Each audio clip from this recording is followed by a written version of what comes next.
Imagine an Australia where owning a home is as out of reach as winning the lottery. That's not fiction. It's where we're headed. While politicians smile and property developers cash in, everyday Aussies are getting squeezed out of the very country they built. The housing market is no longer about shelter. It's a casino. And if you don't own property already, you're the one paying the house. This isn't fear-mongering. This is the future we're walking into. Suburb by suburb, city by city.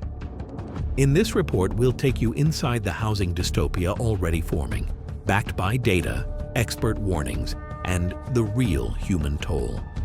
Because if we don't act now, the Australia of 2030 will be unrecognizable and unaffordable. Chapter 1. The Broken Dream. Once upon a time, Australia was the country where owning your own home was a rite of passage. A suburban house, a small yard, maybe a barbecue out back. That was the dream.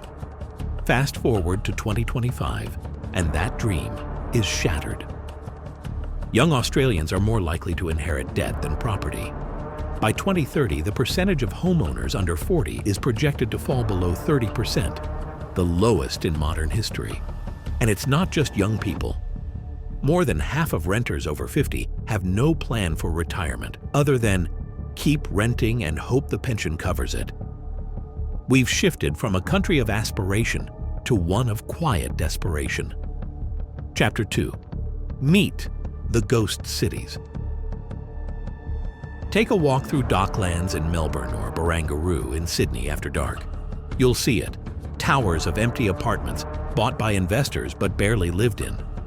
By 2030, analysts predict up to 20% of all new apartment developments in capital cities will be unoccupied or short-term rentals, not homes, assets. These ghost cities are a symptom of a deeper sickness. When housing becomes financialized, it stops serving people. It serves profit. Meanwhile, people sleep in cars 2 blocks away. Chapter 3. Renters on the Edge. By 2030, it's forecast that over 50% of Australians will be renters. That wouldn't be so bad if renting in Australia weren't a nightmare. Inconsistent leases, no long-term security, skyrocketing rents. As of 2024, national median rent has already passed $600 per week. In 7 years, we could be looking at $1,000 a week in capital cities. For many, that means choosing between rent and essentials. For others, it means never starting a family, never saving, never planning for the future. In Western Sydney, we met James, a warehouse worker who's moved 5 times in 6 years, each time priced out of his own neighborhood. He put it simply, "I work full-time and I still feel homeless." Chapter 4. Foreign buyers, local consequences. Let's address the elephant in the room. Australia's real estate is up for sale to the world. In 2023, foreign investment in residential housing passed $7 billion. Buyers from China, Singapore, the US, and even tax havens like the Cayman Islands are snapping up homes, often without setting foot on the continent. And while there are rules, like the Foreign Investment Review Board, enforcement is lax and loopholes are vast. The result? Locals are outbid before they even get a chance. The housing market has become an international bidding war, and average Australians are losing. Chapter 5. The investor class rising. As more Aussies get locked out of home ownership, a smaller group is consolidating wealth at historic levels. By 2030, the top 10% of property owners are projected to control over half of all residential investment properties. That's not capitalism, that's feudalism. Negative gearing and capital gains tax breaks are fueling this. In 2024, these policies cost taxpayers over $20 billion a year. Money that could go into building homes, not enriching landlords. We spoke to Clara, a nurse in Brisbane, who pays $750 a week to rent from a landlord who owns 11 properties. That landlord pays less tax than she does. Chapter 6. Public housing wiped out. In the 1980s, public housing made up 6% of Australia's housing stock.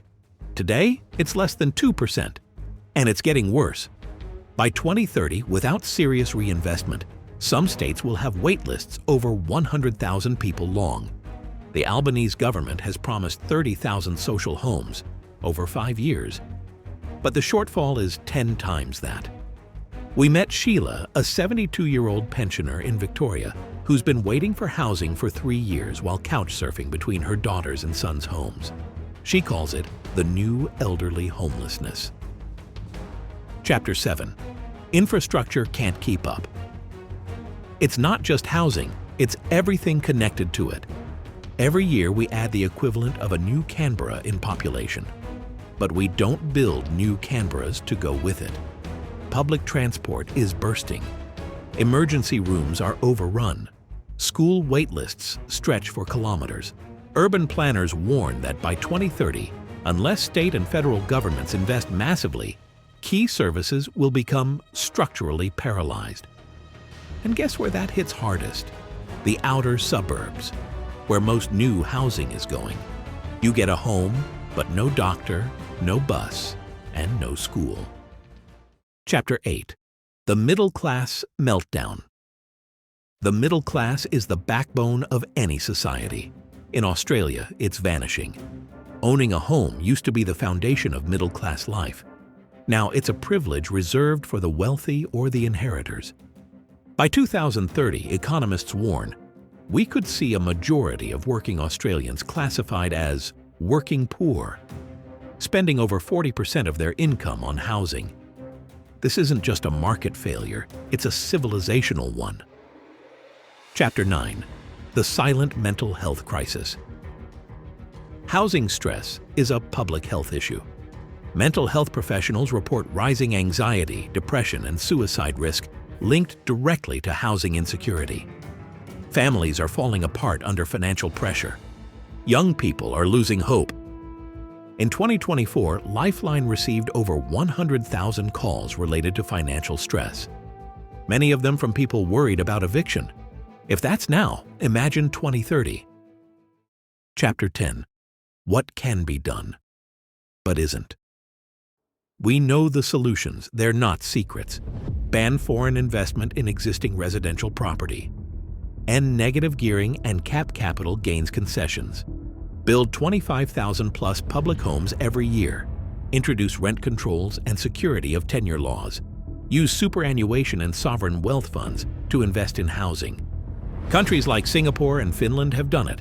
But in Australia, the political class is captured by property interests, which means unless we force change, through pressure, protest, or ballot, we'll keep walking into the storm. Final thoughts. This is the fight of our generation. This isn't just a housing issue. It's about dignity, freedom, and the right to exist in your own country without being priced out of it. By 2030, if nothing changes, Australia will be a land of renters ruled by investors. Communities will fracture. Cities will hollow out. Hope will die. But if we act, really act, we can turn it around. We can build homes, not assets. We can choose people over profits. We can fix this, but only if we stop pretending it's fine. Subscribe to Outback Crisis for more hard truths on Australia's unfolding economic disaster. And to understand how this crisis is being engineered, watch our next expose on how migration, tax policy, and political corruption created the perfect housing storm.